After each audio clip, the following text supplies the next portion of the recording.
Welcome to the Outer Realm with Michelle DeRoche and Amelia Pisano.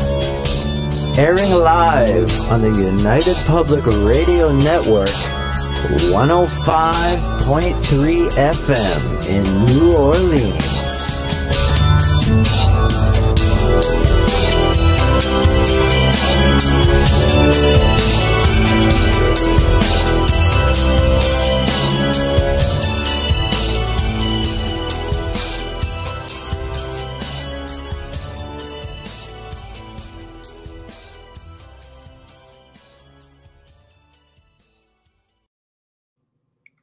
Good evening, everyone. Welcome to the Thursday night segment of The Outer Realm. We are broadcasting live right here in the United Public Radio Network and UFO Paranormal Radio Network 105.3 FM from the beautiful city of New Orleans. We are fully sponsored by the amazing people over at Folgers Coffee who have been a part of our journey since the very beginning. So thank you, Folgers. We appreciate you so very much.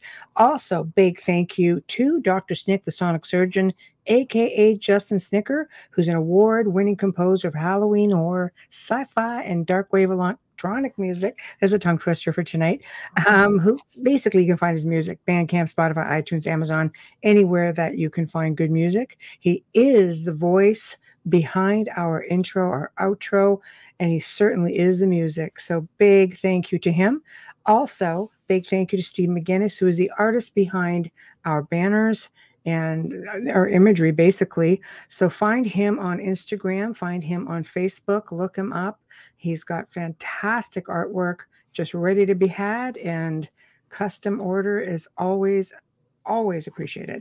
So tonight we welcome back, and I see a lot of people waiting in chat. Welcome back the return of Richard Stanley. He's going to be discussing everything H.P. Lovecraft. He's also going to be discussing his film Color Out of Space. So basically, you name it, get your questions and comments ready. It's going to be pretty exciting. We love having Richard coming onto the show, and I like H.P. Lovecraft. And some people do, some people don't. I think it's really interesting, and the connection, I think, to the film is also very interesting. And even though I haven't had a chance to, I haven't had a chance to watch it. Yeah, it's on Prime if anyone's interested. Good. Hi, Alex. I was just thinking of you too. I'm under the weather, so this is better. This is better for everybody right now. But I'm thinking of burritos, and it came to mind. So we love you, Alex. Yes, we do. Yeah. But chat room we've got Alex, we've got Cheval, we've got Dolly, we've got Wayne, Tamara, we've got, let me see, Jim Gerard. Looking forward to this. Fantastic. So are we. So yes, filling up. This is wonderful. And of course, Alex, there you are. And Tamara says, hope you get better, Bubbles. Oh, thank you. It's the time of year, it's just the time of year. And I'm one of those people who as a child was sick a lot, and the work that we do, it does that too. And so does, any medication and anything like that. So that crap always happens with me. But thank you so much for your best wishes. I just figured, it's dark. It's a little bit of bronzer and I'm good. And hiding in the background. And yes, not too much light, because really I'm very, very white. Yeah. So, I'm definitely, I've got a low grade fever right now. So, right. No, it's not good. It's okay. People just need you all to bear in mind, we are working with 8 different chat rooms. And it's like a super highway that kind of comes down into one lane here into the soundboard. So, we also have to keep up with the guests. We can't get too far ahead of him, or, when we're asking or putting the questions up. So please do bear with us, because there are quite a few messages coming in, and we do our very best, and we will try to make sure that all comments get put up and all questions get addressed. Hello, Michael Kennedy. Hello. Spookies. I love it. So the link has been sent to Richard. Holy crap. Killer microphone.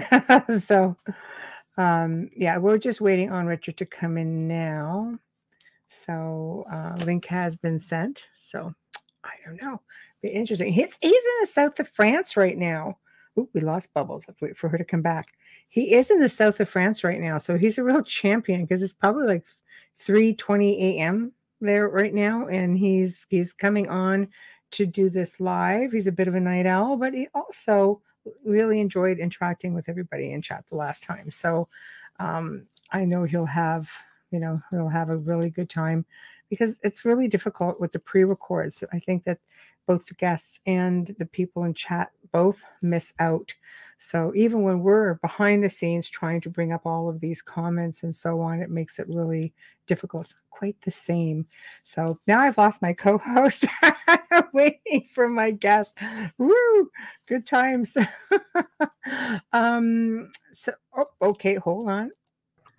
And Bubbles is back. Yeah, sorry, I didn't want to adjust that and make all that noise, so I thought it better just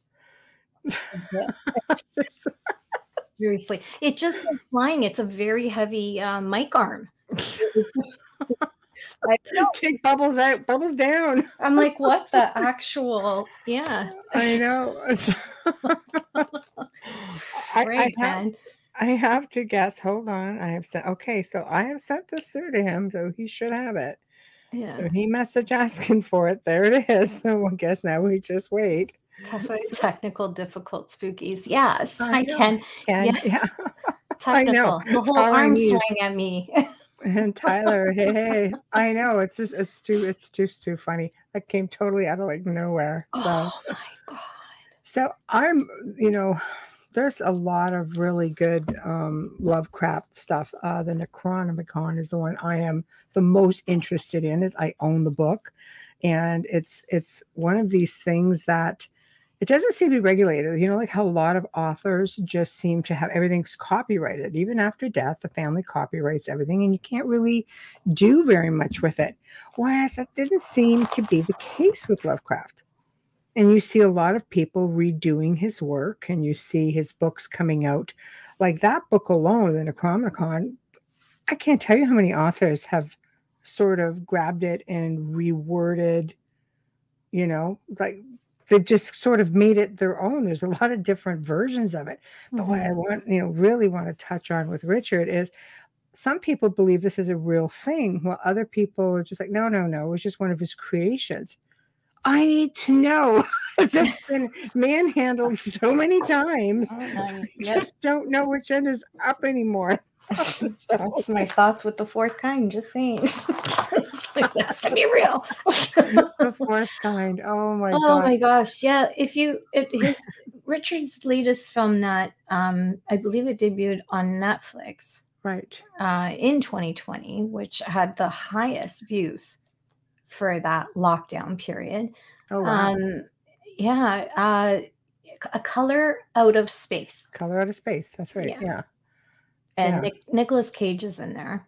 And right. Yeah. And what did you think about it? I mean, don't give a review. Don't give anything away. I don't want to give anything away, because I don't want to misinterpret what he did a phenomenal job directing the cameras, the cinematography. He did a phenomenal job. Right. I think once I started watching it, and then I paused it, and then I researched H.P. Lovecraft a little bit more to understand him more. And then the film made sense to me. Oh, okay. All of a sudden it was like, because you see, you see it, but I don't want to give it away. But you can watch it. It's on Amazon in Canada right now, so you can watch it on Prime. I would imagine that the US has it as well. Internationally, I don't know. There's a lot of restrictions with the UK, with Amazon and films. Believe it or not, they have more censorship than Canada does.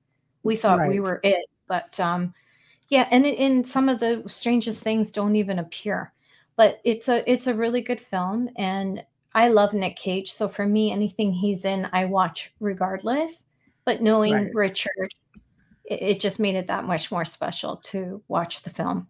Are we having issues getting him? I am. You know what? I've sent it twice now. So I am just going to wait and see. He hasn't responded at all? No, but he requested the link. So I'm just hoping that he doesn't have. Yeah, he's awake. Yeah. Oh, he's awake. Yeah. I was wondering if he's having a tech issue all the way down there. Like I said, I'm just going to respond to this. Also sent you the link twice. There we go. Yeah. I'm on board. I was pleasantly surprised. I expected it to be a little bit different. And then, like I said, I'm not a big H.P. Lovecraft, not a fan, not to say not a fan, because I really didn't know that I knew him. Right. You know, like it's one of those things that's always been in the background of your life, but you just didn't really know about it. Right. And you didn't realize it. And then when I started watching a little bit more, and I watched the where they're telling about his characters, then the film just makes a lot more sense. Right. For me. But that's my perspective. No, yeah. Okay. I'm if you're into sci-fi, you'll love it. That's all I can say. Me, sci-fi, I have to dig and research. But if you enjoy sci-fi, you will love the movie Color Out of Space. I'm going to send this on Facebook. With Nicolas Cage. There.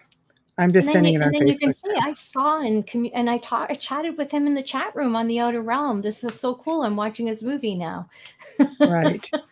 Yeah, it is really cool. One of the perks of being here tonight. Right. Yeah. So. I love sci-fi. Of course, here we've got, the writers and illustrators of the future, and Ron Hubbard, and he's got a lot of stuff, and they've sent over a couple of different stories for us to listen to when we were guests on their show, on John Goodwin's show. That's right. We were on that. Yeah. We were. And I thought it was really well done. Like totally different than Lovecraft sort of stuff. It was just like really sort of futuristic and sort of like a mind ninja thing. After I started reading, I'm like, now I have to go through it quick. This film is playing with your mind. Psychological thriller. This movie like that sort of thing. This film plays with your mind. Right. You think it's one thing, and then you find out something else, and then you never. That's why you can't even spoil it for anyone, because you never understand it till you understand it. Right. Well, I'm good at keeping stuff to myself when it comes to films, because I hate when people spoil them for me. But I can tell you, no one can spoil this film for you. You will not see any of it coming.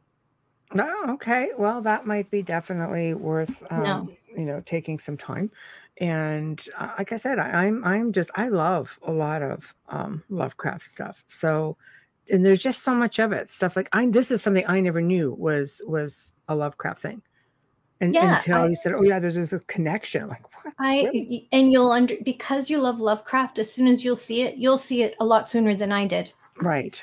So yeah. Well, I mean, I really dig Lovecraft. I mean, again, and I think it's just because I've got friends who are into it.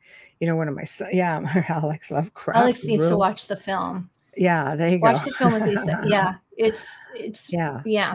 So, but again, there's so much controversy around him as well, and it's almost as though, you just didn't hear much about it until he was just gone, till he passed away. Then it's like all of a sudden, it's like every great artist, everything comes out to the forefront, and like you get famous when you pass away. But I just find it interesting that nobody ever did much to copyright his stuff, like to redo some of these things almost without limitation. They've used but they've used his concepts in films in Hollywood, because now that I know, looking back, I see them all, where I didn't know. And they're not necessarily sci-fi. Some of them are thrillers. Some of them are horrors.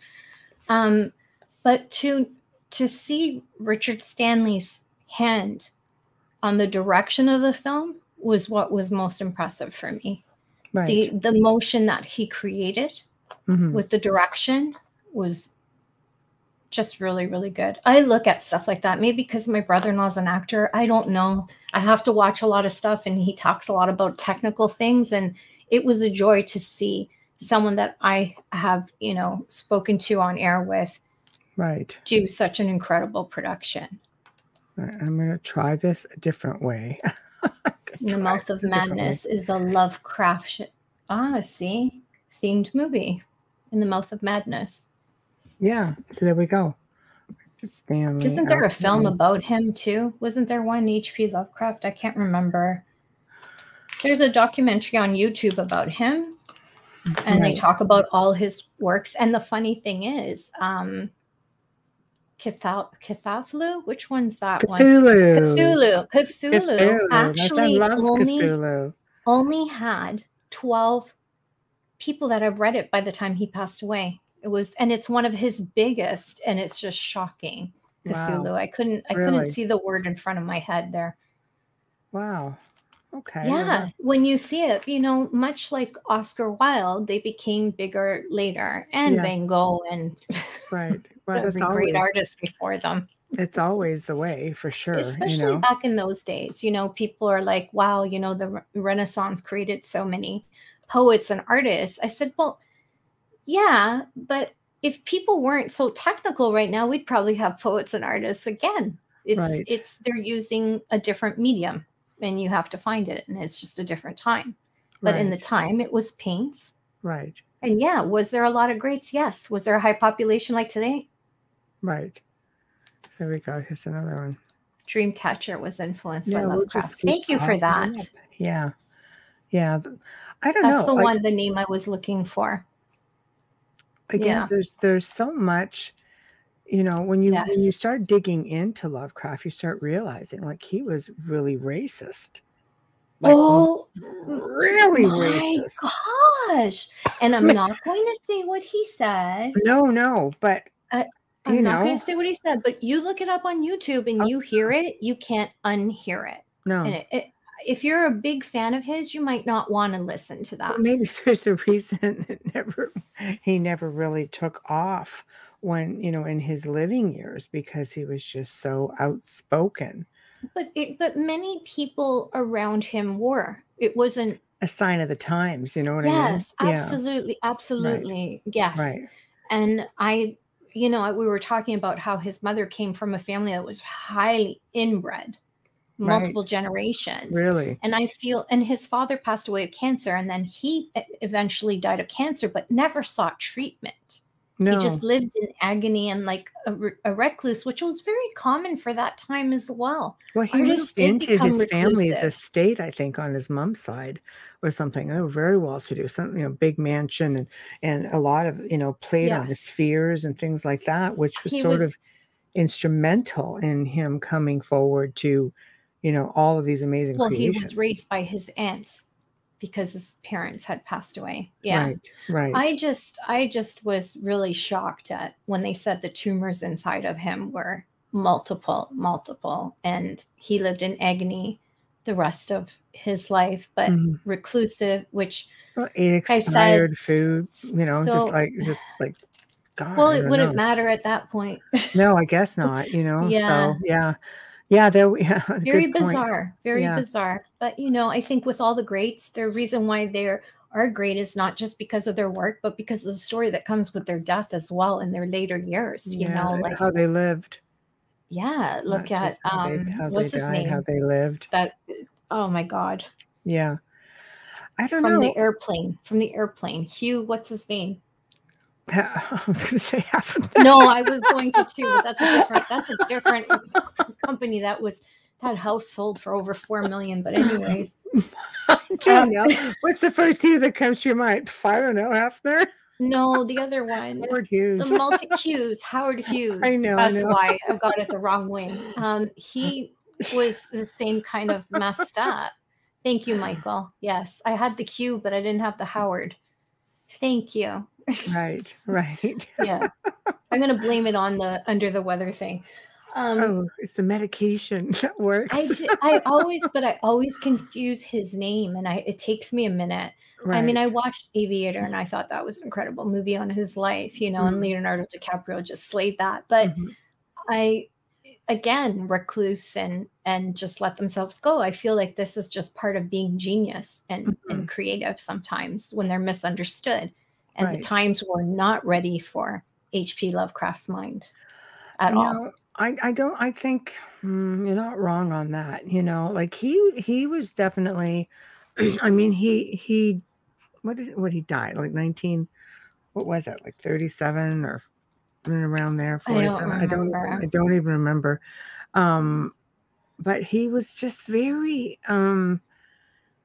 like he, you know, you get people who are just so eccentric that they just don't really care That's why they're what they eccentric. say. Yeah, like I know. Because they really don't care. But Yeah. when you're in a, you know, when you're in a position of like I always say, you know, after you've been in the public eye, you just start looking at things differently. I always say you have to govern oneself accordingly. You know, you just don't want to be like, I wouldn't want to be running people off the road, just, you know, being No. really belligerent and being, you know, you have to take into consideration integrity. And it just seems like we lived through a time where there was, like, if there was integrity, it certainly was selective. It was different. They lived through a lot of wars too, world wars. When you were Sure. talking about Yeah. 1930s, 1940s, you've gone through 2 world wars and a Cold War. Right. That's Right. insane, you know. Yeah. But I don't know what that does to people. I hope I never find out. Yeah, for sure. I mean, Yeah. every generation lives through something, you know. But what people in chat, maybe chime in. What's everybody's? I mean, obviously, there's a lot of people in here who are, you know, you're either a Richard Stanley fan or you're a Lovecraft fan. So why don't you chime in with your favorites? I have to say, for me, I love Cthulhu, but I really like the Necronomicon. I really, really, really dig The that. what? Would you say? Then I'll sound it out for you. The Necronomicon. Oh, yes. That was the big one. That was the Yes. big one. Yeah. Yes. Yeah. Is that the? Yeah. Dolly's actually coming on. Yeah. Well, yeah. Cthulhu's like the big, like, Cthulhu's the type. big octopus head. Yeah. Okay. Yeah. Dolly is coming on. She's coming on in January, Michael. Q&A. Yep. She's going to be doing a Q&A. Start writing up your questions. Exactly. So, but yeah, that's, again, I think it's just because there's so much mystery around that one. I love it. You know, I know people who just totally love, like, Cthulhu. I ended up having, my son loved him, my youngest son, and I went and asked Eric Werner, who was a friend of mine, and he, you know, really great artist. He did a lot of commission pieces for me, and one was Cthulhu. It was probably the first one I ever got for him. And Wow. I know, it was just really, really well done. Sad to think only 12 people read it by the time he died. There we go, Alex. So, Alex, what's your take on it? What's, you know, because some people figure it's one of his best works of fiction, and it's been touched on so much that now people are starting to wonder, was it fiction at all? What's your take on it? And I'll put up other names. Ulfar, yeah, that's a good one too. There we go. Over Innsmouth, yeah. Well, it's a hard one to it's a hard one. He's got a lot of really good ones, you know. I mean, there's some out there, like I said, I never would have guessed Color Out of Space was based on any of Lovecraft stuff. You see this one, you'll know it right away. Have I ever heard of this book? Sorry. No, I have not. Sorry, I totally did not even see this comment. Should I look this up? All Has read by Donald Tyson. Yeah, I'll write it down. What's it about? Yeah. Feel free to elaborate. No Alex. kidding. It sounds like a good tease. Why don't you just enlighten us? Yes. And we'll put it up here and we'll share it up. Wow, I wonder if they're having trouble overseas with internet. I mean, it's you know, 3:38 in the morning over there, but he just messaged me. Yeah, but he messaged you, so we know he's awake. He's just probably having trouble with his internet. They just messaged me. Yeah, this is pretty crazy. So I don't know. We may just be turning this into a full-on Q&A at this rate. My God. No kidding. It was barely mentioned in his writings, mostly alluded to. That's why. Because I watched a lot of videos on him today. That's what I like to do when I'm under the weather and I'm just kind of stuck in bed. I love watching YouTube. But like I need nonfiction. Yeah, right? Yes, documentary style stuff because I will just fall asleep. So Um, obviously I did not know this. I need to delve a little like majorly deeper I was into this trying to book. see Goes to show you how many books I have. after that created. I have like skimmed through this one. I love it. But again, I have different versions of it also. There's, And my I daughter understand. snagged it. So I'm just kind of like, I'm Ah, going to get and it you guys back. are all into that. Yeah, That's absolutely. good. Yeah, My it's a kid good reads thing. like all these self-help and business books. I don't exactly borrow books from her. But Oh, yeah, see, yeah. Oh, great. That's just great. we had a big, nice. Sammy. That would Can you, explain so Jelly, when that much happens, can you today. just give us a heads up in the morning? I know, I know. You know what? Thank you. Honestly, that's just dandy. It would explain a lot of things for today, though. Would be Oh my God. I'll Wow, I have really to look do up. look dark on screen. I just looked at it I because will I check was that looking. out. Thank you, Alex. I will check that out. Tamara, unfortunately, I'm going to have to reread. As the older I get, the more I forget. I know, right? I Okay. know. Read it like it's a new read. I love it. There's an entire film on YouTube called The Complete Cthulhu Mythos, and it's 22 hours long. So it just dives into all of it, right? Oh yeah. And there was another one that I love. There's a 27-minute, just an H.P. Lovecraft special for Halloween, which was really, really good for someone who's a beginner, you know. And then A Titan of Terror was a biographic on him, Right. which in 21 minutes you get the gist of everything. I watched a Right. lot of them today, just saying. But Yeah. bits and pieces here and there just to learn more. I was just a little surprised by his mother's side of the family, but then not so much because of the times. Right. I mean, that stuff still happens now, right? So really. Now I'm going to go and just leave that for right now because that scrolling is driving me crazy. I've nothing else to concentrate on except for bubbles. It's just right across from me. It is when you have it on a bigger screen, it's even more. Can you explain an M-class CME for those who don't know? Because if any people were experiencing weirdness today, you know, just everything going wrong and electronics just being, you know, sort of iffy. It was kind of a blend of everything for me today. And other people I know who were messaging and saying, you know, is it just us or is today just completely messed up? And you know, people were asking, can you check me? It's like, why? Just had that kind of a day, because that kind of a day does happen naturally. I know. So, It's, you know, like, sorry, it's man. tough because it's tough. Always on it. Yeah, she is. No, she is. So I just brought up a little bit of Lovecraft stuff while we're waiting.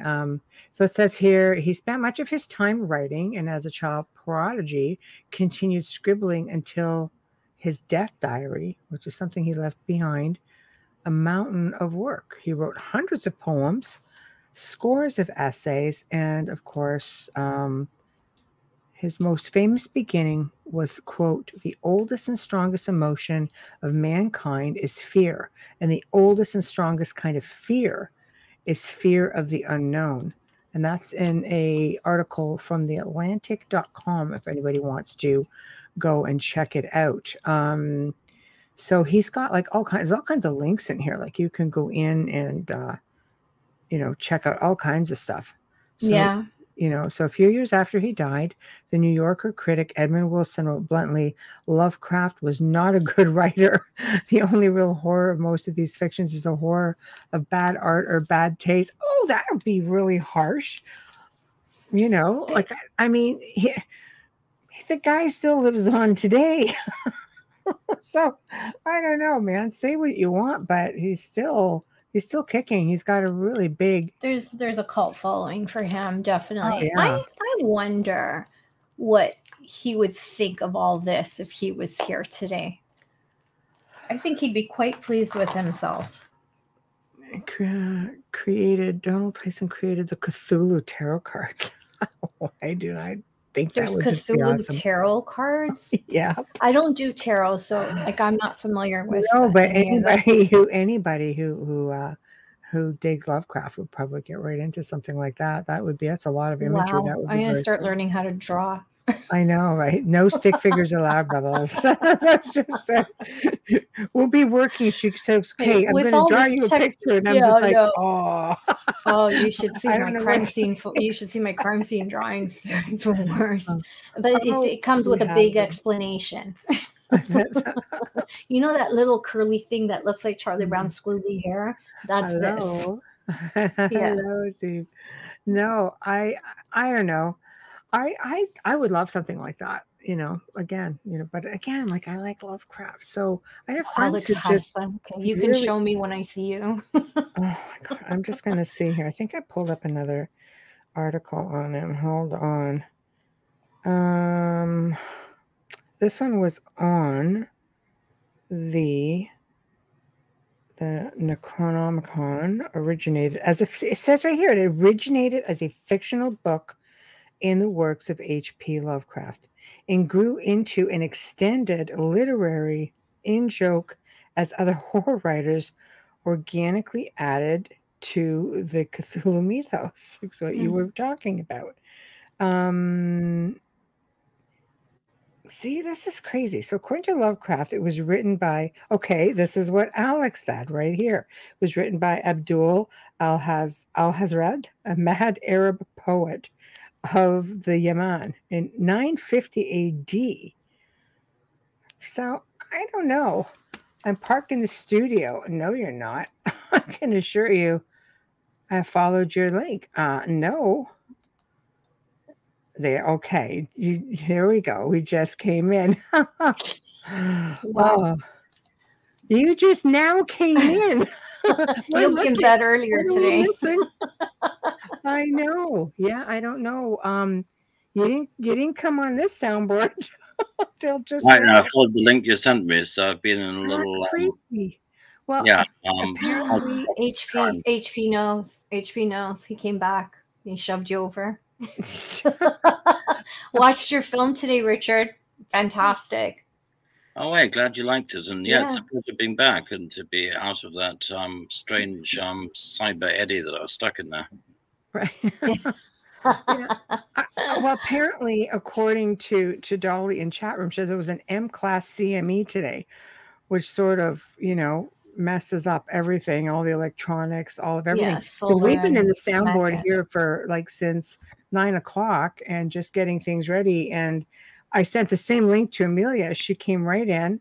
Twice. And yeah, you've just been lost in cyberspace somewhere. Must be the topic of conversation or something. So, but welcome. It's good to be on the show. Yeah. We've been keeping your seat warm.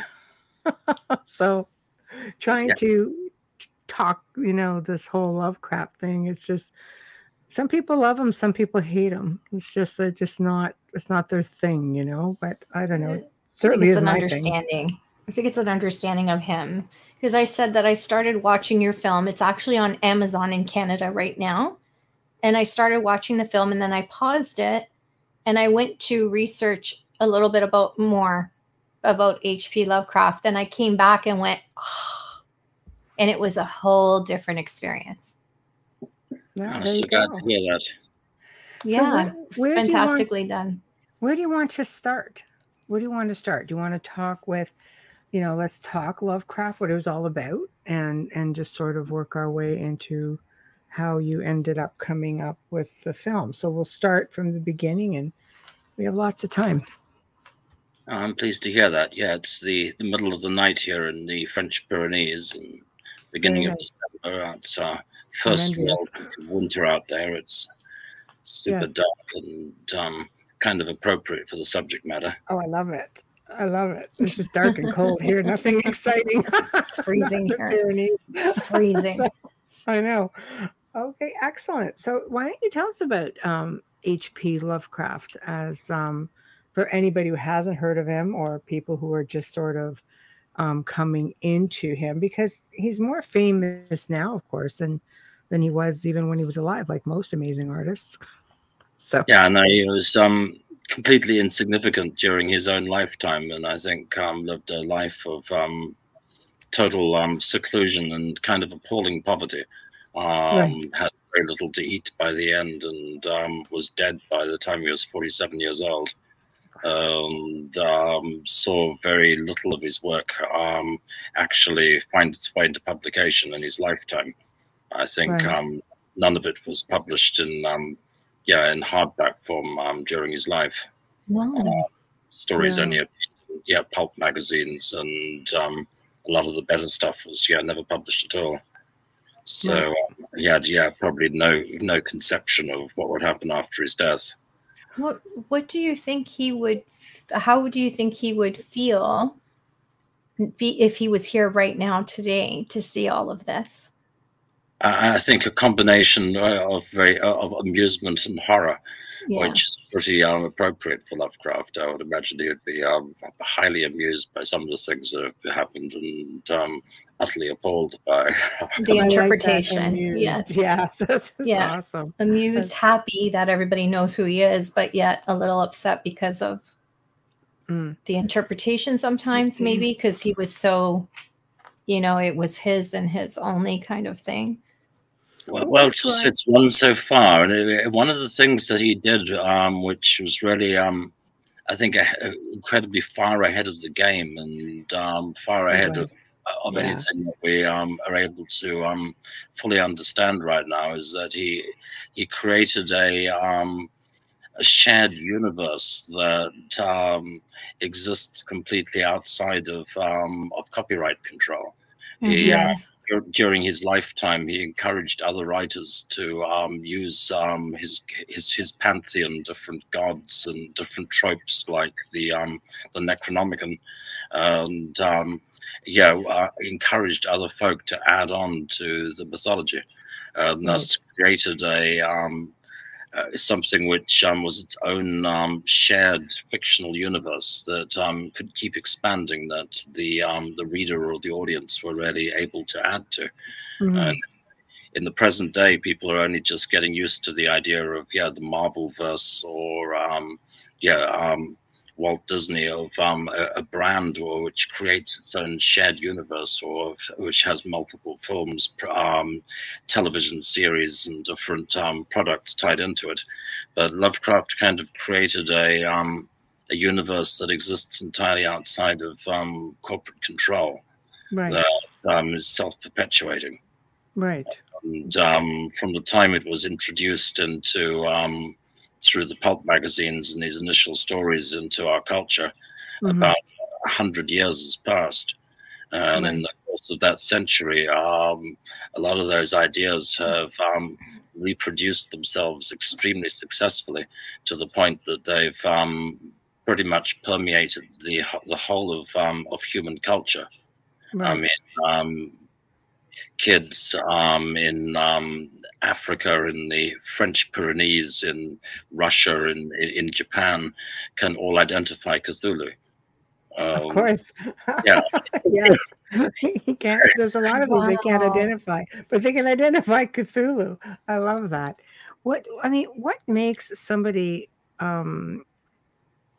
he's pretty much like some people just like, oh no, the New York after he passed away, like, oh, he wasn't a good writer at all.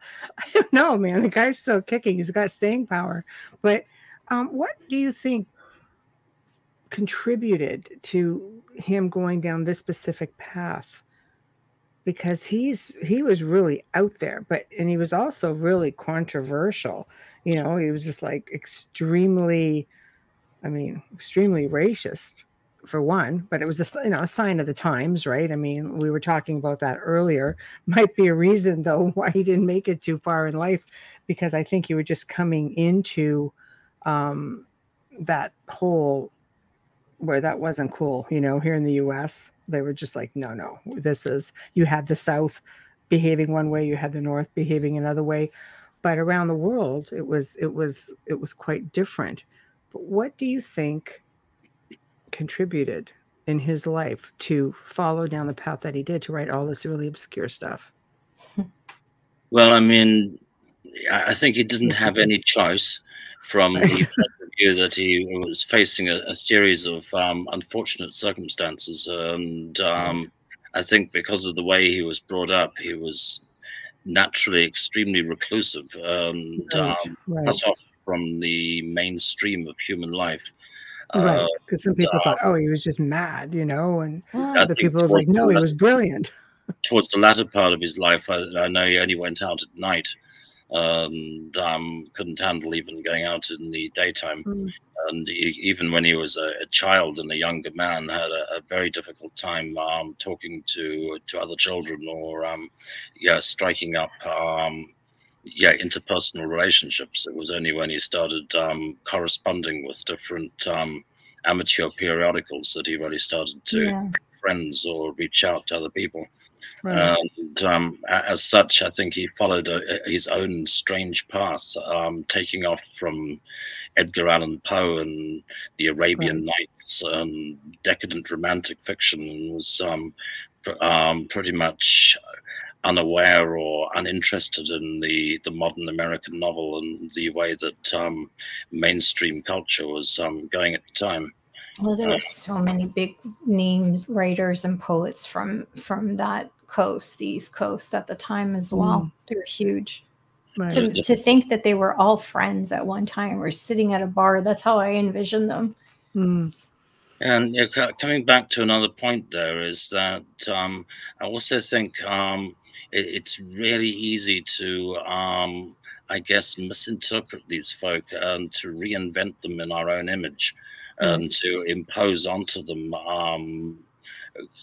the standards of our present day, because I think the more I've looked into it, and because of current circumstances with cancel culture and everything else, I've been forced to look into it very, very, very closely. It seems to me that H.P. Lovecraft has been rather viciously misrepresented on a lot of fronts, because a lot of the things which I am reading on the internet about him are simply not true. And massively exaggerated. That's really sad. We hijacked him a number of different ways and reinterpreted him. And when you actually try and zoom into the factual basis for these claims, it's a heck of a lot shakier than people make it out to be.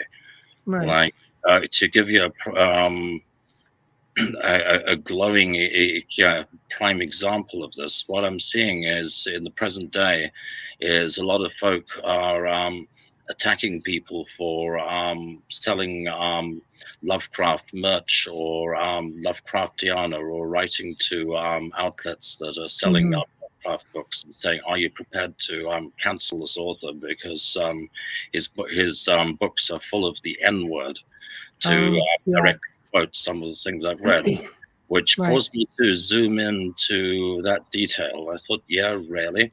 That is it. It turns out that the only use of the N-word in Lovecraft's fiction is in a story called The Rats in the Walls. In The Rats in the Walls, it's the name of the cat. N-Man is the name of the black cat in The Rats in the Walls that defends the narrator against the rats. Which is the only usage of the N-word that I've actually can locate in anything that's of Lovecraft's published fiction. Then zooming into that further, it turns out that this was the name of his childhood cat. He was given the cat when he was 4 years old. He lost the cat 10 years later when he was 14. It's the only pet he ever had. Clearly, when he writes about this awkwardly named cat, N-Man, it's pretty much the thing he loved most in life. He never owned another cat. And for years afterwards, writes lovingly of his childhood companion. And obviously, when he wrote Rats in the Walls, he put the cat into the story to defend the guy against the rats, because it's his beloved childhood companion. Given that he was given the cat when he was 4 years old, I've got to question whether he even named the cat, and whether we should be attacking people in the present day and For historical fiction or nonfiction, the name of a 4-year-old boy's cat from the late 19th century. For anything, though, for anything that was written then, you have to look at the vernacular. You have to look at the times. It's a bit ridiculous. I'm not. I want to be very careful. Yeah, one has to be. It's sad, Yeah. but I don't think It is. that Lovecraft wasn't. Again, sign of the times.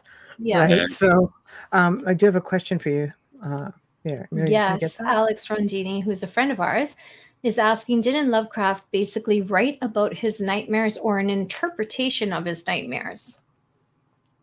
He certainly did. And he kept a dream diary and wrote very elaborate accounts of some of his dreams, several of which were posthumously published as short stories. When after he was dead, he became more popular. People literally clipped out some of the descriptions of dreams that he'd written to friends and people at the time, or recorded in his dream diary and published them as stories. So some are straight up accounts of dreams. And a lot of the more potent material, such as the Necronomicon, the Black Book of Ancient Law that's at the center of most of these stories, comes directly from Lovecraft's dreams. God, that's crazy. That's crazy. But I mean, genius. That you would. That would also add to that is that Lovecraft often blamed his dreams on indigestion. Sometimes it starts as indigestion again last night ! And then he launches into an account of the dream. And he had cancer. Yeah, he died of stomach cancer when he was 47. So this is probably linked to the indigestion. Yes. Begs the question as to whether the cancer caused the dreams or whether the dreams caused the cancer. Well said. Well said. Yeah. So what are your thoughts? Was he a prophet of sorts? Well, one of the weirdest things about the man, and one of the reasons why I think his work's coming into under greater scrutiny in our present era, is that frequently he's describing things which didn't exist in his lifetime or in his period, things we didn't have names for.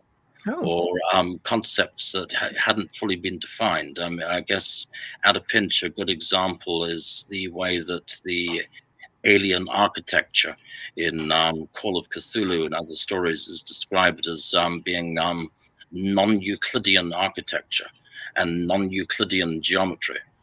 And I recall as a precocious, creepy kid at school reading Lovecraft, I used the phrase non-Euclidean in an essay. And I mean, this must have been around 1978 or somewhere. It came back with a big red ring around it on the paper from the teachers saying there is no such thing.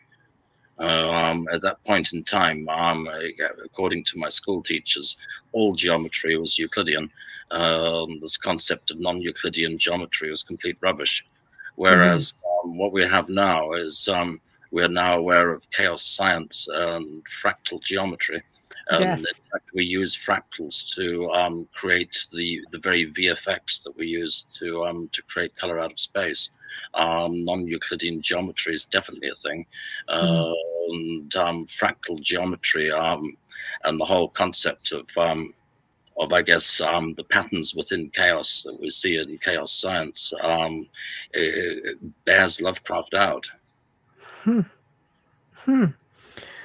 More food for thought always leaves more questions. I mean, if you look at everything that we're like the current state of our world right now, it would seem that a lot of what he put out there, is coming around full circle. It was very relevant, I guess you could say. I'm going to jump ahead again. Cosmic horror. What is cosmic horror? I guess It's the phrase which we can use to probably describe Lovecraft's genre, which rather than gothic horror, it's kind of leapt into a world where we're dealing almost with the horror of the sheer scale of creation, of the sheer size of the universe, the sheer depth of time. Right. World in which humanity is insignificant, and where human emotions and human needs are essentially irrelevant. In a lot of Lovecraft's fiction, he's got very little interest in characters. He's got basically it's throwaway two-dimensional human characters in his stories. He knew nothing about humans and didn't really want to write about them. The stories, however, are not throwaway stories. He's more interested in evoking the true nature of the universe, according to Lovecraft. In that universe, humanity are insects or weed or bacteria.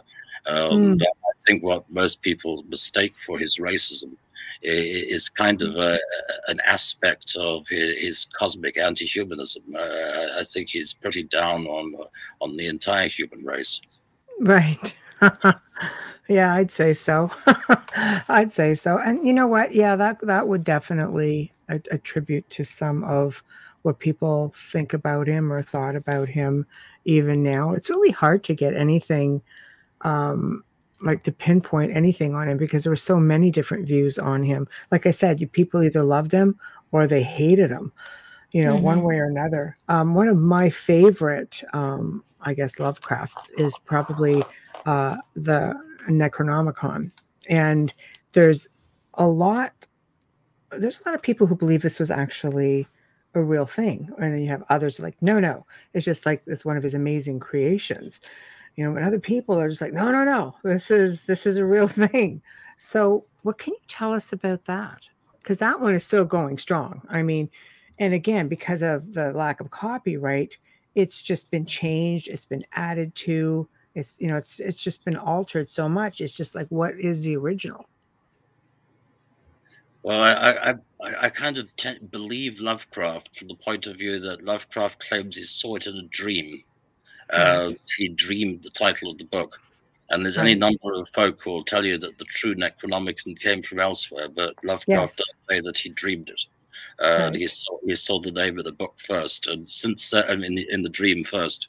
But since then, it's gone on to probably be, along with Cthulhu, the most recognizable Lovecraftian trope or archetype, which is spread right across our planet. People all over this world have heard of the Necronomicon. Very few of them know that it was invented by H.P. Lovecraft. This is true. It's successfully jumped into so many different forms. Such as, say, its appearance in the Evil Dead movies and that scared the crap out of me when they first came out. I was very uneasy about that, because I lived in the woods, so I had a different perspective as to wanting to live in the woods at that time. But it definitely, not frightening. It's just one of those thriller things that just really made you think. And you're right. I think back. I've always loved the little animated history of the Necronomicon at the beginning of Evil Dead 2, kind of something up mostly. But it left its mark. It left its mark. So a lot of folk believe the book is real. One of the things that's kind of dangerous or spiky about the whole Lovecraft canon, about the whole of the mythos, is that if enough people believe in something, it kind of becomes true. Like the Tulpa effect. There's the genuine danger that if enough people believe in it, somehow it comes into existence. Right. That even if it started off as a fictional universe 100 years ago, if enough people around the planet start to believe in Great Cthulhu and start to believe in the Necronomicon, the damn thing might almost have the opportunity to slip across the boundary and pop real life existence. It's happened. I mean, look at Slender Man. It's a tulpa. It's just created online by people who believed it and gave it characteristics and gave it personality, and and that's what Slender Man is. It's a tulpa, and it sounds a lot like that's what you're describing. One kid in university on his laptop. There you go. And it almost killed people. Yes.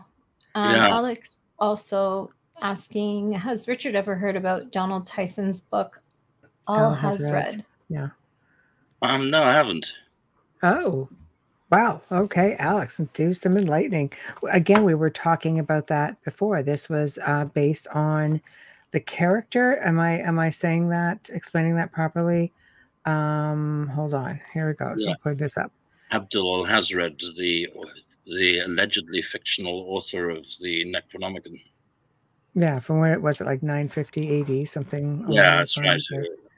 Yeah, allegedly wrote the book in ancient Damascus before finally being devoured by ultra-dimensional demons in a crowded marketplace somewhere. I just love it. Oh, wow. Yes. I just Googled Donald Tyson. Holy crap. Share with the class. There's only well, 3 million people listening. A teacher I've never seen myself as, but right. Yeah. The fourth book of occult philosophy, Necronomicon, is on there. There's a demonology book. Wow. Yeah, he's got 3 books of occult, and then that 4th one that I've got here. Wow. Making use of magic mirror. Okay, I'm done. Use a cap. There's tons. There's tons of stuff to do with the darkness, dark magic, witchcraft. There's a lot. There's a lot here. Wow, who knew? Thanks, Alex. Yeah, I mean, about how Al-Hazred became the mad Arab and wrote the book. Yeah, I just had that up. Yeah. Oh, sorry. No, I'll put it back I was up. looking at it. I didn't think you could read 2 things at once. So no, I'm magical sometimes. I know. Not that magical though. Yeah, I thank you for putting that out there, Alex. I'm very interested in reading more about this because I didn't even know he existed, and he's got loads of books. Yeah, even I missed that one. So yeah. Tyler wants to know if Lovecraft was a type of Nostradamus in foreseeing. Do we think he actually foresaw what was coming? I guess sort of like what we touched on with the prophet, him being a prophet. I kind of look at him like a little bit like Orson Welles, 1984. It's like visionary of a different kind. Things to come, because I think he was maybe perceiving and trying to describe things that they didn't really have the terminology to understand at that point in time. Well, you know what? Do you think he could have?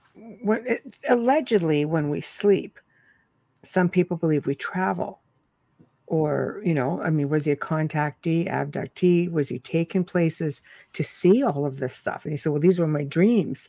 But could he have been a traveler? Well, indeed, and that which then reopens the question about the whether the Necronomicon exists or not, just because Lovecraft saw it in a dream. Right. Because there are elements of that in a number of the dreams. Right. For instance, there's a very lengthy and extremely well-written dream where he describes a past life as a Roman proconsul in pagan hill country, and down here in southern Europe, which is extremely accurate. Right. And we've also with Hamilton, who's a Hamilton Knight, who's a regular guest on the show. I was supposed to stay awake to watch you, but I'm guessing I just messaged. I'm guessing you're sleeping. Yeah, Hamilton's still like myself under fighting this crazy war against witches. So he's also last time his place had just been hit by lightning. Yes.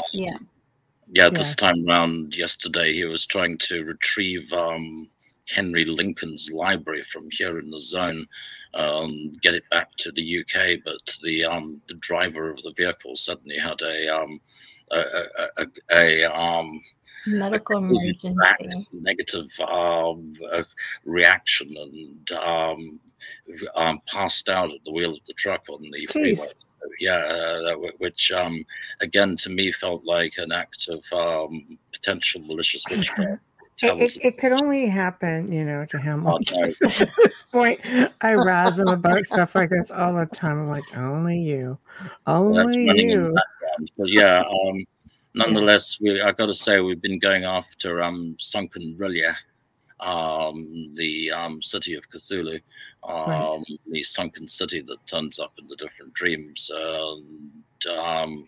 I got to say that there is stuff on the seabed that, as far as I'm concerned, is extremely anomalous. Which is we've got sonar findings from the bottom of the ocean that match with satellite photographs sourced from elsewhere. That yes, it's pretty convincing that these structures actually do exist, just like the details from Lovecraft's Roman dreams. So wow. to what extent those things really are really do exist is as far as I'm concerned, the door is open. Oh, you have more buried or underwater than, you know, there's a lot of history and a lot of culture that cannot easily be accessed, or that, you know, the powers that be prevent you from accessing for various reasons. So that does not surprise me. Hamilton, I've actually touched on a location like that. It was just like, that's interesting. And cycling back to Lovecraft as an abductee or contactee. Right. We will get back to you, Shiva. Yeah.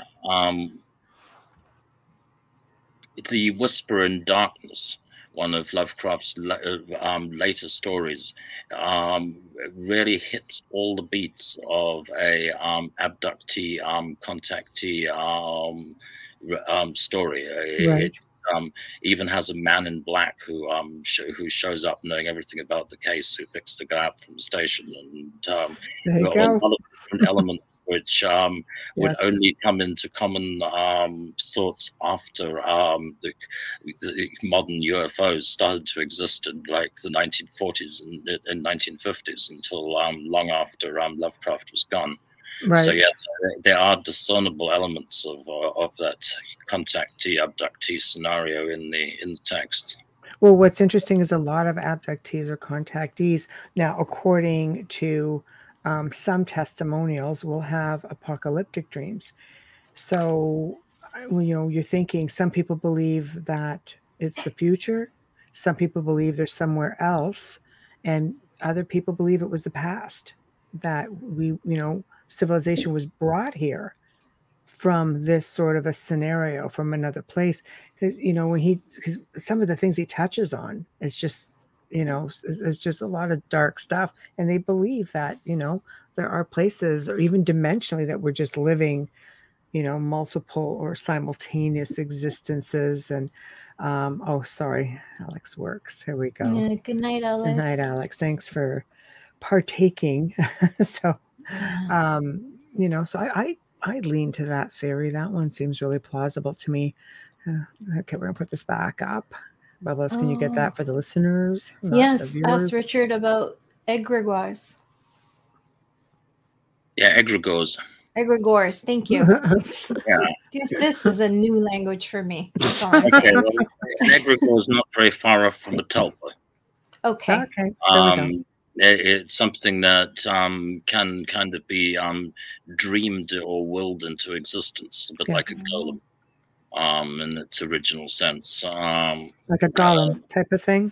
Yeah, I think in its original sense, the golem wasn't so much a clay man, but the egregore of the force of the Prague ghetto that had to manifest in some kind of form, and then takes form. And there's the clay man created by Rabbi Ben Judah Lowe. Egregore is something which is kind of mass dreamed into shape. To some extent, Lovecraft's mythos is may be demonstrating the ability to kind of dream itself into existence. But then there's another Lovecraftian slant on that, because of course it could be the other way around. It could be that Cthulhu was dreaming us all along. Uh-huh. Wow, I like that twist. Yeah, for sure. I Whether do. I'm dreaming Cthulhu or it's dreaming me. I like that. You get that one, I Amelia? can't even pronounce that first word, and Alex went to bed. Opened a door for him to see the future. That's what Alex was saying before. Niall. Yeah. Can you read that, Richard? Is that a Lovecraft word? Nyarlathotep.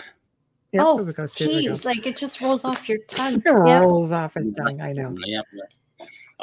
Avatar of Azathoth. Yeah, there we go. I still can't. My brain can't wrap around that word. It's just wrong on so many levels. Yeah, it's a tricky one. That's one of the things I adore Lovecraft's alien characters for. And, yes. That's what that is. One of the they're meant to be unpronounceable. Yes, like Nakham Lalamam. Yeah, I'm not right. Sorry, I'm just like it's just so bad. I need time with it. That's something I didn't foresee when I was doing my research today, was the enunciation of all of these names, you know. But I like this. His favorite book that he carried around was The Golem. Nice. And you know, as we speak of tulpas, there we go. So how did you let's just talk about your film then. So you brought these two, obviously, you know, Lovecraft, and definitely Lovecraft inspired. So what prompted you to want to do the film? Well, I think like most things in life, I probably had no choice. Simply a series of different forces, I guess, aligned in such a way that that it eventually happened. I could blame my mother for starting that process. She was a big H.P. Lovecraft fan, and there we go. got me to read the stories when I was young. So I first encountered Color Out of Space as a kid. So I think I started. I first poked around the idea of adapting Color Out of Space when I was about 13. Forgot about it again for a bunch of years. Then living down here in the Pyrenees, a bunch of different fairly Lovecraftian things happened over the years that reminded me of the stories. I see. Any want to share? Yeah, just bits and bobs. I mean, notably, there was a strong parallel to the Whisperer in Darkness, that aforementioned Lovecraft contactee abductee story. There's a place here called the Domaine de la Salles, which is an old house at the headwaters of the Salles River. It's a saline river that runs out of the hills behind Sougraine. And the former proprietor of the Domaine de la Salles, a man named Jean de Rigny, believed that there were ultra-dimensional extraterrestrial forces at work in the domain. I believe it. Moving I've been to the zone. I believe it. The floor of his house. In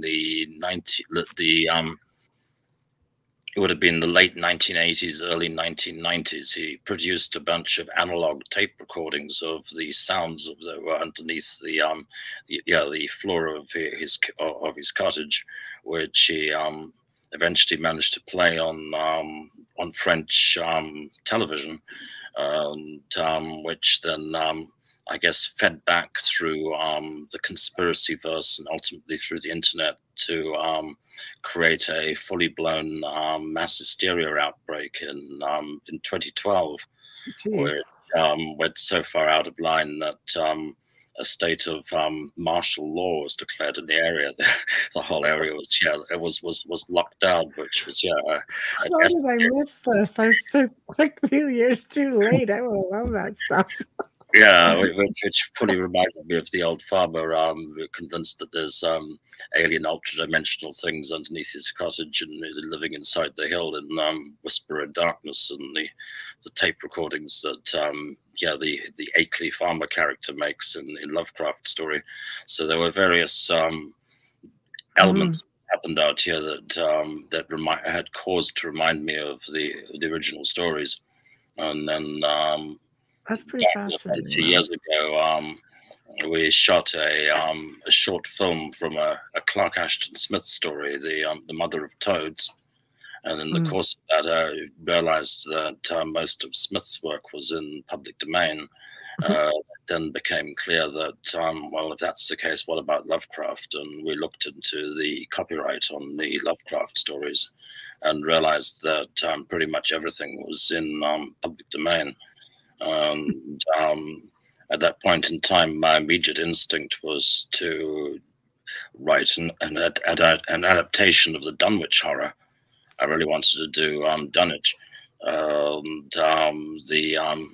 venture capitalist guy who was with us at the time in Montsegur said, no, you've got to do color out of space.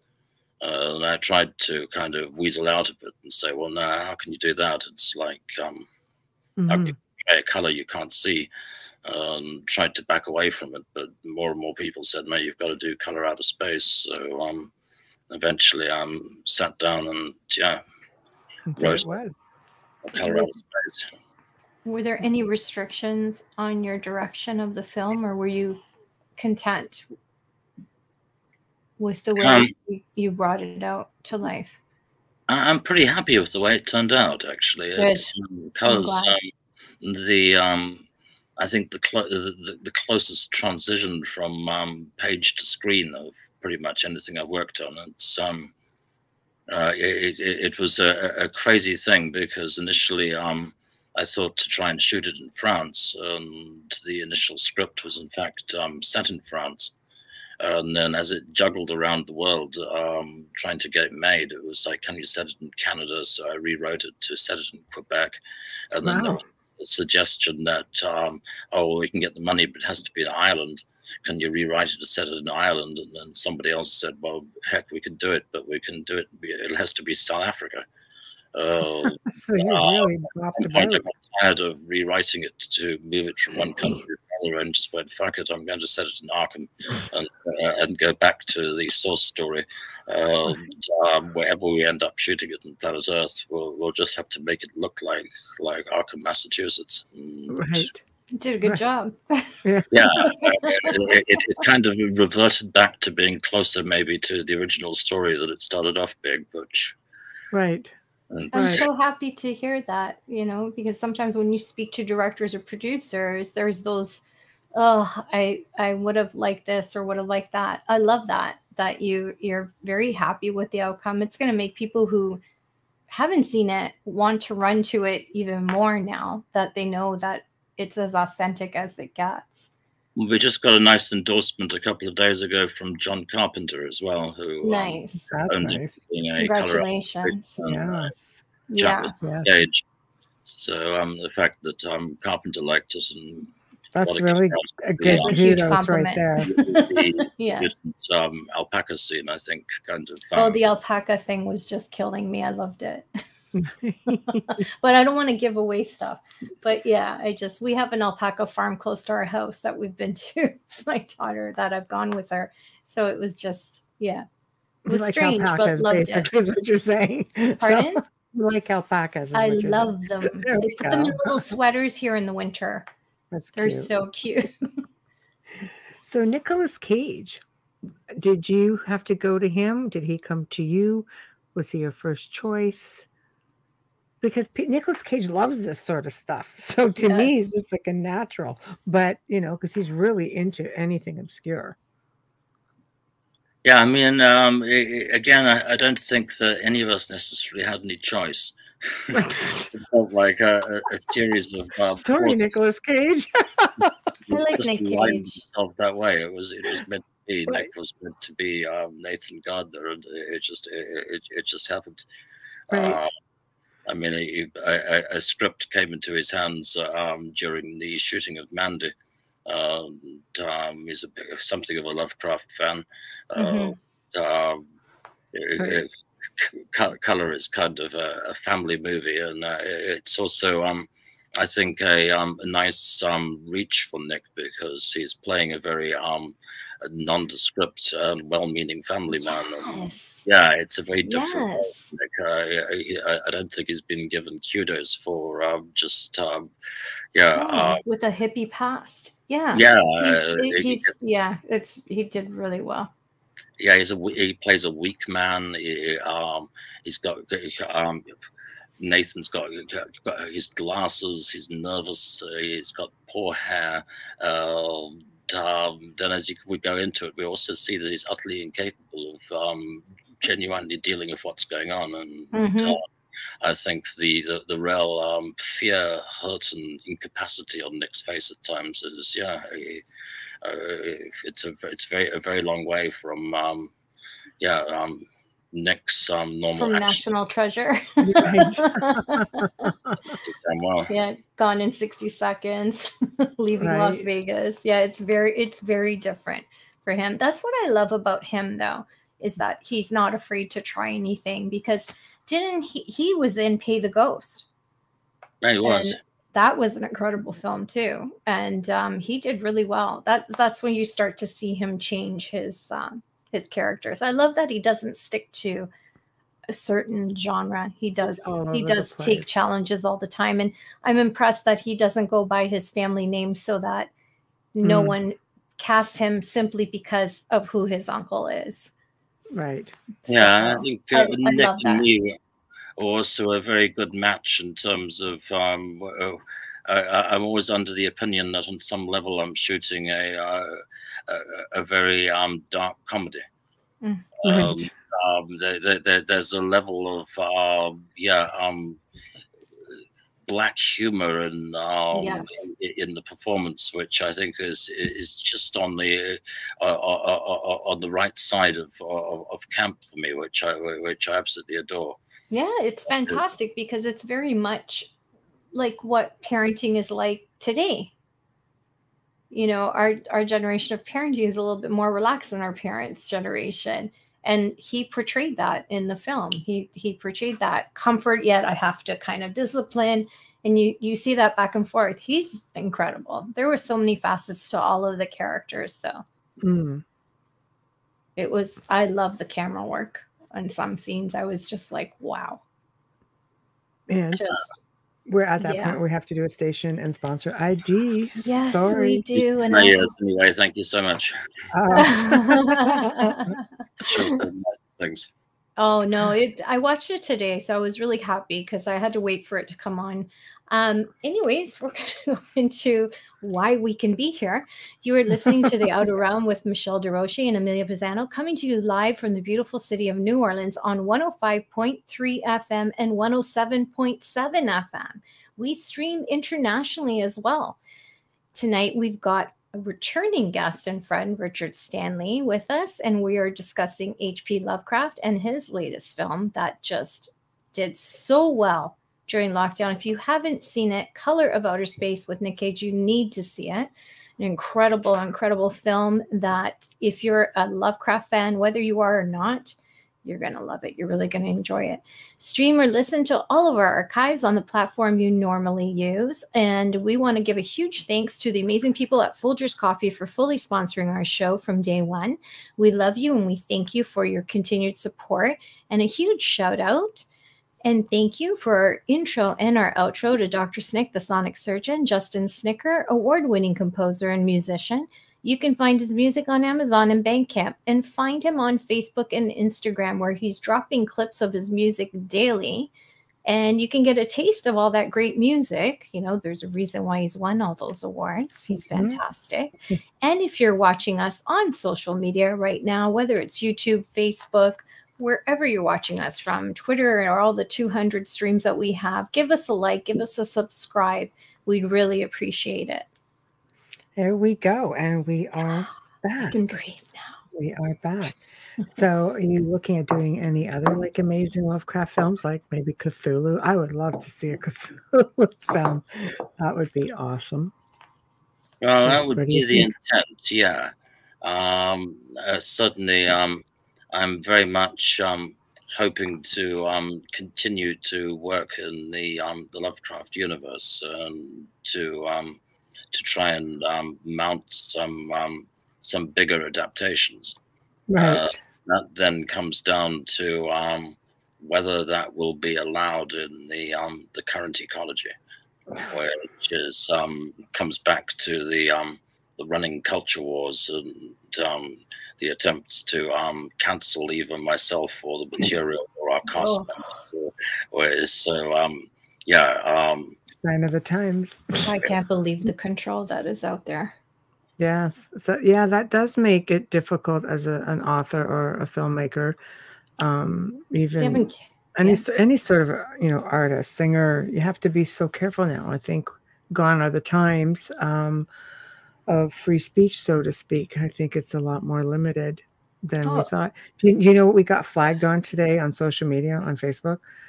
Was one of our shows when we were up for the podcast awards in California, and we had to play the podcast award, the banner. Yeah. Well, yeah, it was just like, the little commercial that. Yeah. Oh, the commercial. Yes. They basically said it was spam. That's what it was. I thought they spammed our promotion. I'm like protesting. I'm just clicking the button. Like, guys are assholes. It's ours.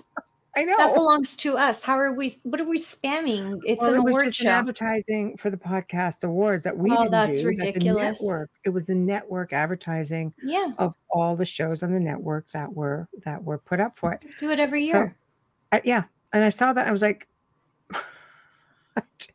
I was button clicking and I was just ready to send some hate mail. When they put out that list of when they put out that list of books that they canceled, I went through my own personal library, saw what I had and what I didn't have, and I went and purchased them before I can't get them. Right. Because I couldn't believe the classics that they have canceled. And once the print is done, it's done. They're not printing them again. Yes. I'm like, these were books that were on the curriculum of school for me, for my English classes. I didn't understand any of it. I can't understand a lot of it because I don't live it. And I respect that. I just have a strong opinion that when it's something that's way back, you can't bring it forward. Focus on what's happening now. And beyond that, it's just clearly something that needs to be resisted. Fought against with literally with guns and knives, because in some respects it's becoming a situation where we are being persecuted for our beliefs and for our cultural choices. That's just wrong on any level, and if it ain't right and it ain't fair, and it isn't also about social justice most of the time, because of what I'm seeing time and again is decisions are being made on the back of lies and on the back of things which are being fully distorted, like this issue of are you prepared to cancel H.P. Lovecraft's work because it's crammed with N-words? So it's like a lot of works from then were though. When it comes down to the name of the childhood cat, it's ridiculous. It's no proof that the guy or the fan base are racists or white supremacists or anti-Semites or anything else, and it needs to be fully resisted. It cannot be cancelled. See, us Italians, we're strange. We see the mob movies and we support them. It's something that maybe we shouldn't, but we do. Richard is in France, Chris, so I don't know if he would know this, but Amelia, do you want to get that? Richard, does the UK have free speech? They're not as PC as we are here. That I do know.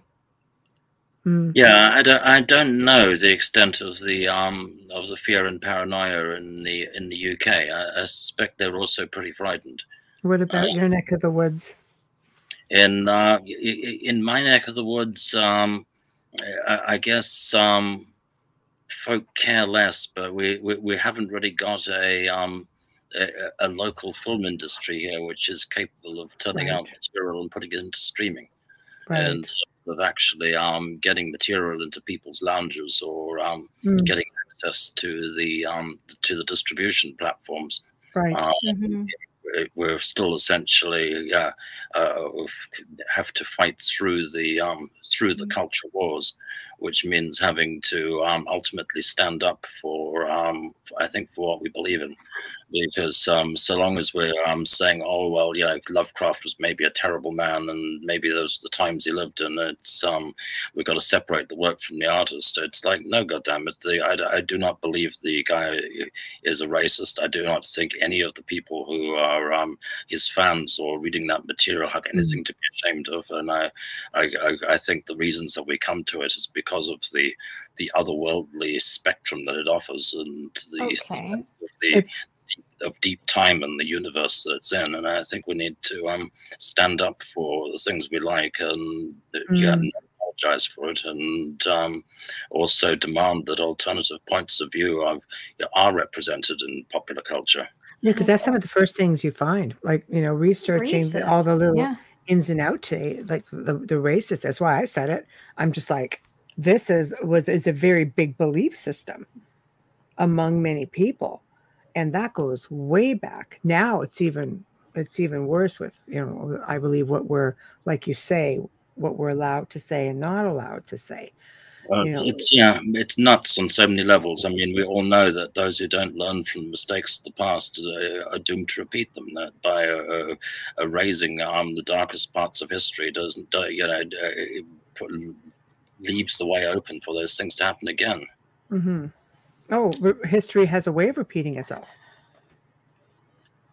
History has repeated itself how many times? We go in cycles. Every generation has something repeating itself in one form or another. We don't seem to learn from our misgivings. It just we get relaxed. I mean, I guess also another reason I'm pretty strident about the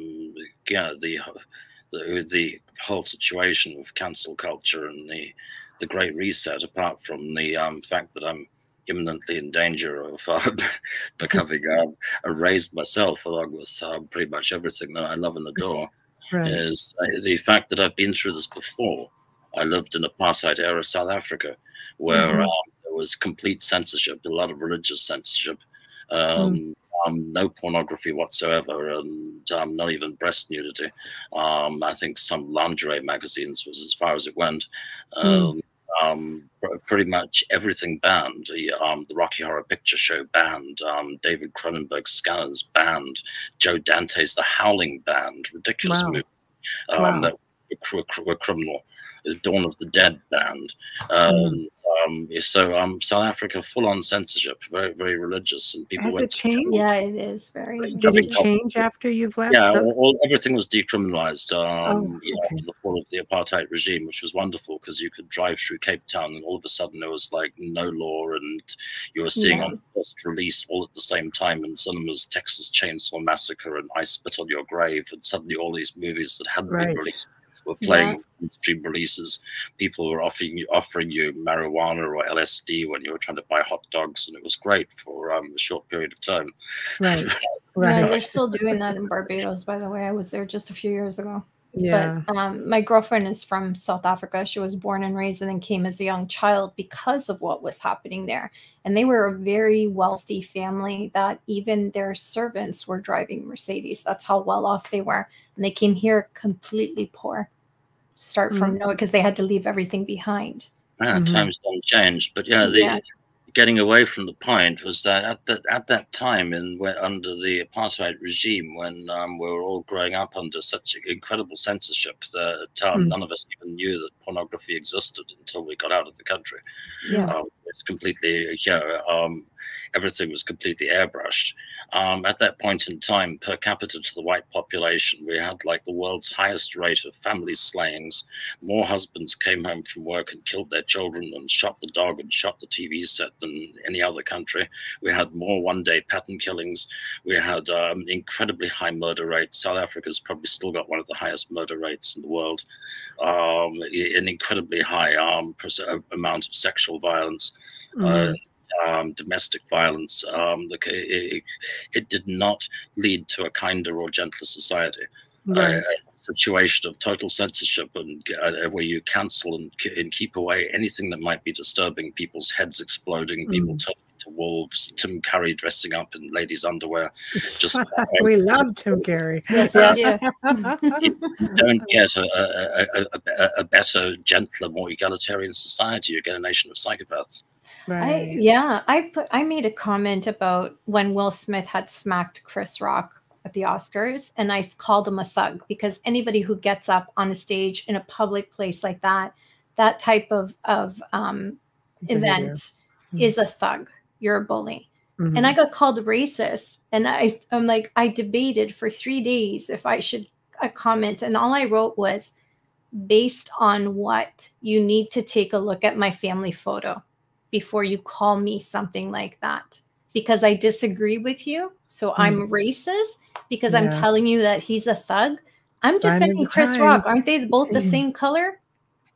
So anyways, you guys need to chill out there over stuff like that, though. Seriously. I don't pay any attention to people who have no time but to comment on things and then walk away like nothing was ever said. We need to be accountable for our actions. That's what's missing today, is accountability.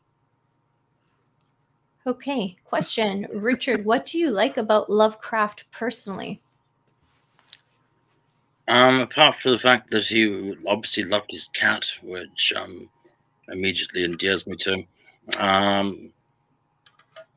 I think he was a very quiet man, and his observations of the fantastical nature of the world around him often ring true to me. And as a result, I've had lots of little Lovecraft moments throughout my life, which made me think affectionately of him. Also, he clearly had a very hard time dealing with the modern world in any way at all. He did get married and tried to live in New York for a couple of years, and just was horrifically miserable. Right. Was forced to retreat and try to get as far from the city as possible. I do feel sympathy for him.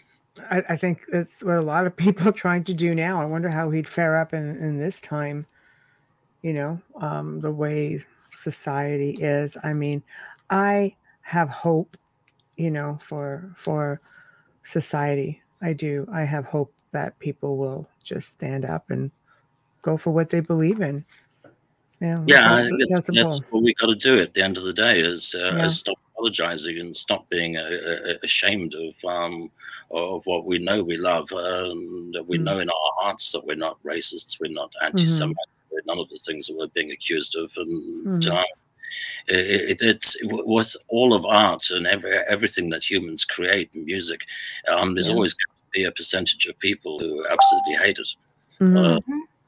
If it's in any way is edgy, it's going to be most people are going to hate it. We can't not have those things exist, because some people are going to hate it, because that's fully crazy. But that's what life is, though. You just, we're not drones. We basically love some things, other people don't love some things, like Lovecraft. Love him or hate him. There's real people who really love him and people who just don't. They don't understand him. That's why. Well, exactly. But that's what I'm saying. Like, you just have people who they just have their taste and they don't go out of their way to try to learn about it. And they don't have to understand him. It's an acquired taste. Yes, exactly. If they don't understand something, doesn't give them the right to genocidally exterminate it. No, exactly. Like sci-fi's an acquired taste, and you'll never hear me put down Star Wars, but I've never watched an episode either. Well, it's just like taking down a historical statue. Just because you don't agree with the history doesn't make the history go away just because the statue isn't there. Now, some people believe, well, you should never take it down. We just don't ever want history to repeat itself. It's a reminder of that. And other people say, well, yeah, but the statue represents a bad time, in our history. And it's just a vicious circle. It's sort of the way things are. It's human nature. Unfortunately, but hopefully people grow from it. I think that started when they started covering cigarettes here in the stores. Yeah. Out of sight, out of mind, but yet people are still smoking. I mean, you know what I mean? So, I'm still smoking, and if I can cut to the chase do they cover them in your stores there in south of France, or are they in the open view? An open view, but but there's no packaging. Everything is black. Right. Okay. All the That's packets different. Black. Yeah.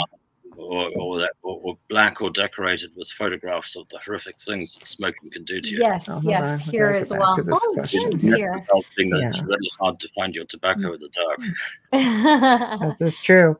We'll get to this 3 years question. ago. We'll get to Jim. Chevelle asks, "Have you visited his grave?" I certainly have. Yes. And I had a very good time in Providence, and it was there a few years ago, and managed to do it in time for a partial solar eclipse. So nice.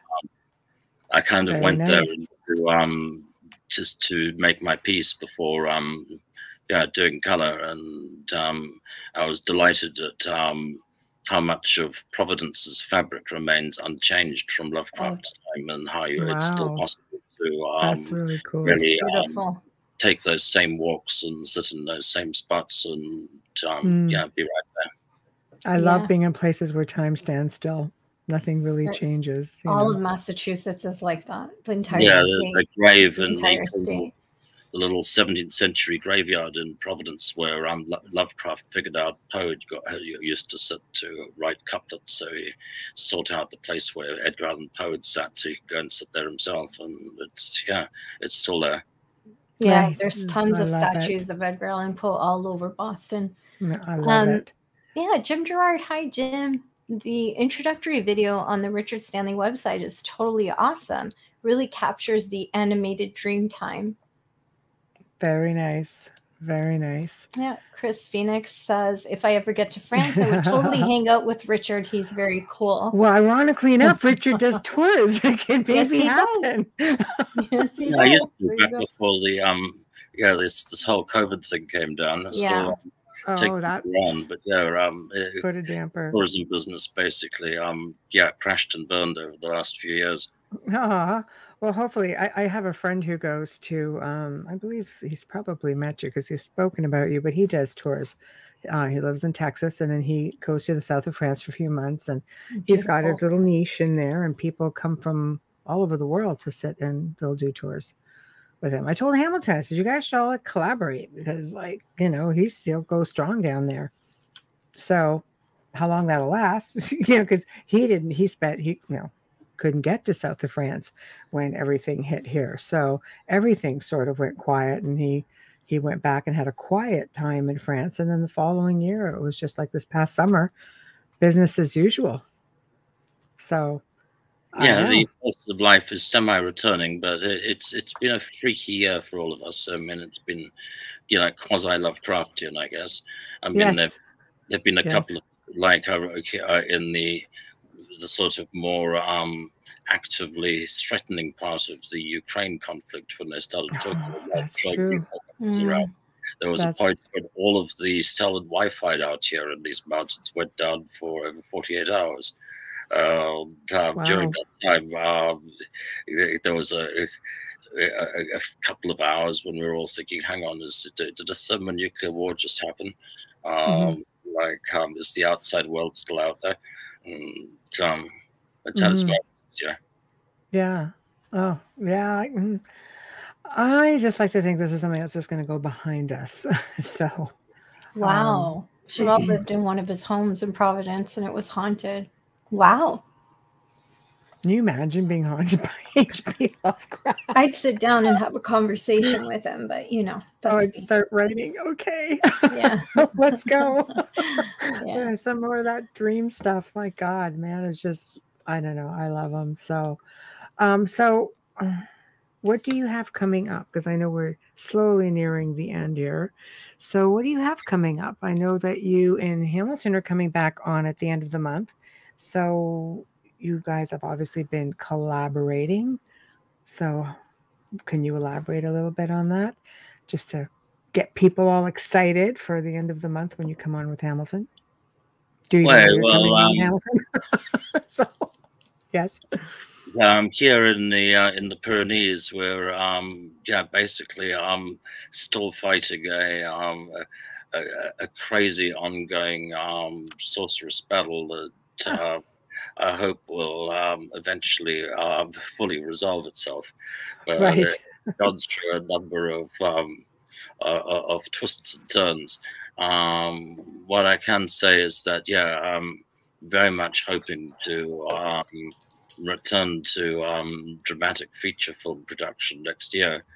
But in the interim, a feature-length documentation of the ongoing war here in the zone, so war against the witches, is due to land within the next, I'd say 2 to 3 months. And the current title is Shadowland. Shadowland should land with us, before the end of winter, which is I guess a 1.5 to 2 hour, real life apocalyptic horror story about what's been going on here in the last 2 years, and I think it's going to be colorful. Colorful, I like that. Yeah. We're still trying to get to the goddamn Holy Grail book out. Yes. And that's been blocked by a number of crazy forces. One of them being the escalating cost of paper, thanks to the war in the Ukraine, which suddenly made it economically unviable to do the print run. Maybe you need to come to Canada to print. Yeah, we have loads of forests. We supply the world with our lumber and our paper.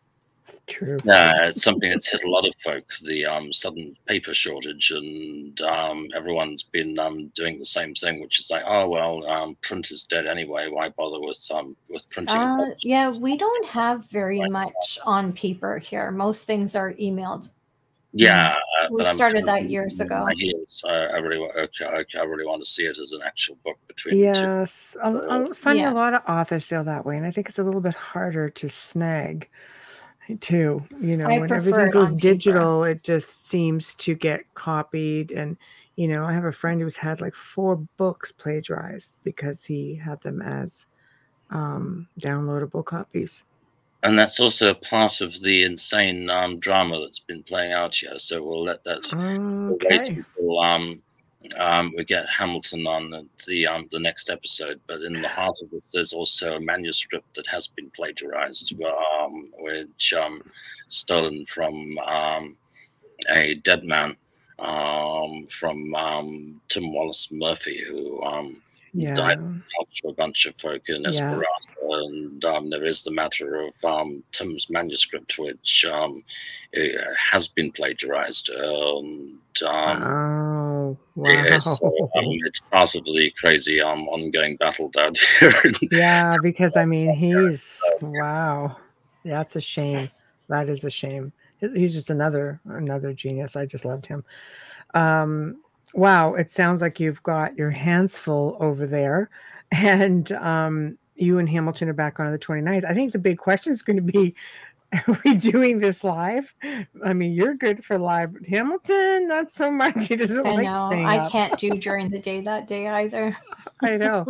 So we're going to have to talk to Hamilton. We'll have to bully him. I know. Say, Hamilton, if Richard could stay up, you're going to have to stay up and do a live show. Will he be in France with you, Richard, when you're... The end of the month? Yeah, 29th. I don't know at this point in time, because it's really... it's crazy. It's between Christmas and New Year's. I keep waiting for a quiet day. Right. But there's been some kind of state of malady running pretty much every morning open up for us. Got it.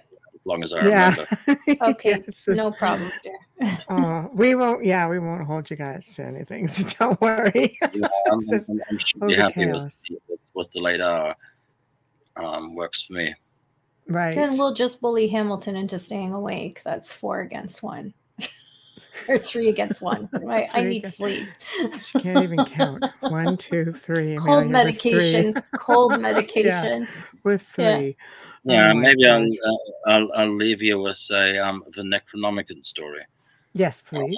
Because I was always convinced that the Necronomicon was a fictional trope made up by Lovecraft or coming from one of his dreams. Yes.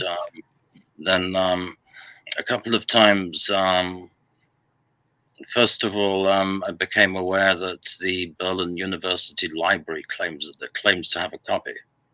But then attempts to try to get the Berlin University Library to cough up their copy, then produced after searching for it, they claimed that they didn't have it anymore, that it had been lost in the war.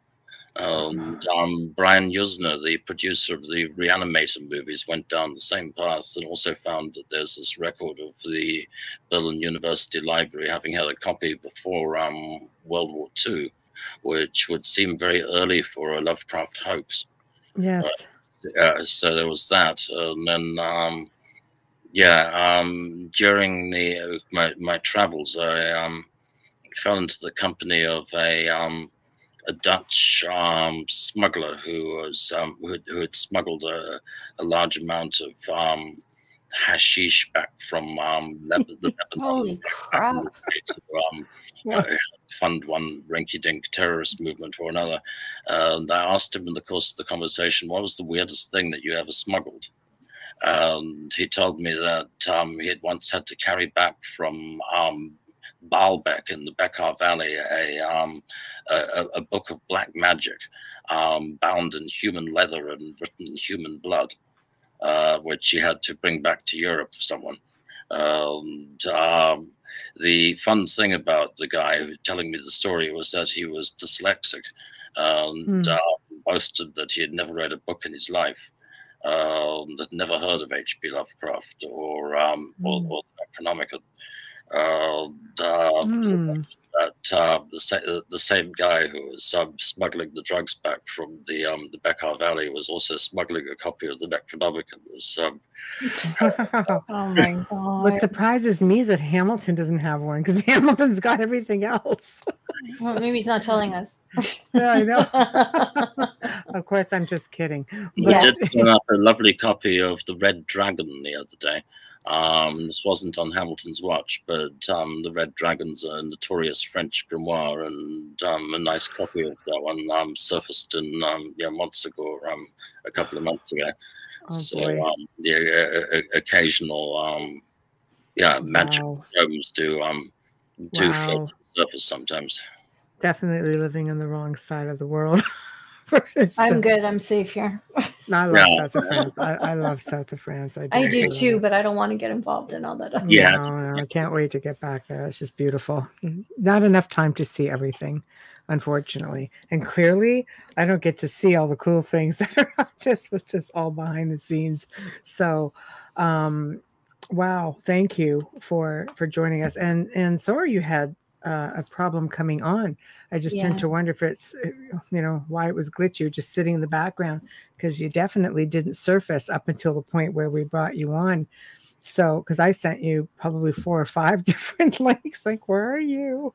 Yeah, I kept hitting on them, and it kept taking me back into some kind of studio waiting room. Could you see us though? No, I couldn't see you. No, then you weren't in the waiting room. It's just weird. You have to be able to. If you see us, you're in a green room. Yeah, you would see us, you would hear us, and then up until... it was showing me myself and saying you will be admitted. You can be admitted on air at any time or something. Oh God, that's crazy! Maybe you didn't enter studio.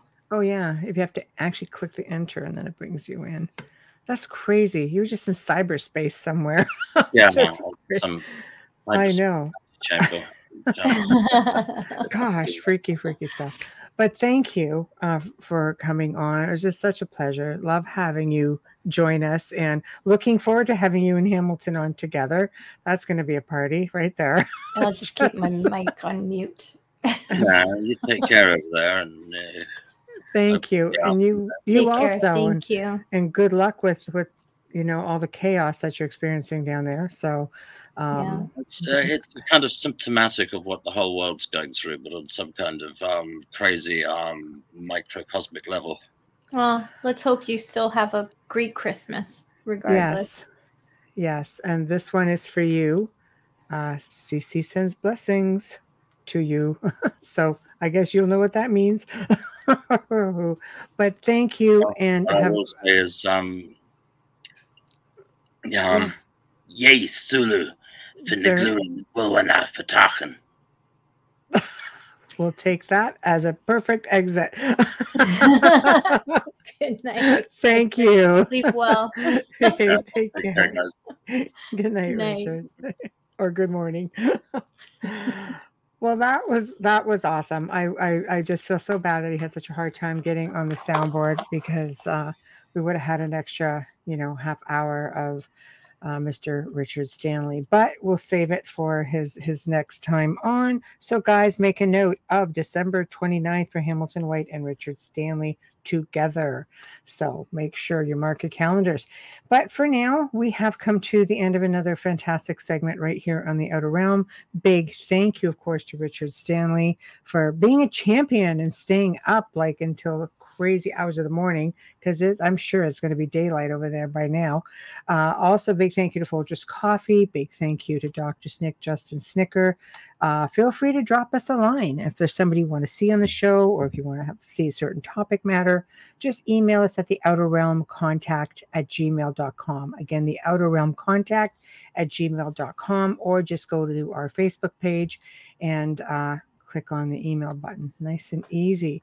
But wherever you are watching the show tonight, please, guys, just like us, subscribe, follow, whatever it takes. Just please do it. We appreciate your support. Now, next week, Wednesday right now is a mystery, because we actually had, you can tell it's the time of year, people just have Christmassy things to do. We actually had to reschedule 2 shows. So Wednesday right now, I've got a couple good emails out, and I have a feeling we're going to get ahead on it, but we have a waiting list except for December. So anyway, but I know some of you out there, Tamara, will be really happy about Thursday night. We're going to welcome back Dave Bannison to the show. We love Dave. He's a personal friend, and he does a lot of history stuff around the Niagara Falls region. And we're going to be doing a topic called Weird Niagara. We've had people come on and talk about, Niagara Falls and a lot of the mysteries that surround it. But Dave has just come up with research that I had no idea. We were talking one day, and I'm like, you're kidding. I've never heard of this. How is this a thing? So I said, you have to come back on and share this with everybody. It's just going to be fantastic. So that's going to be Thursday night. I know, buddy Dave. There we go. So, guys, we thank you, and everybody in chat room. I'm thrilled that you guys had a good time. We had a good time. You guys make it that much better. So, everyone, behave yourselves. Have a fantastic weekend. If you're out, just braving the wilds of the Christmas shopping, just be careful out there. It gets really crazy, especially on the roads. So, good night.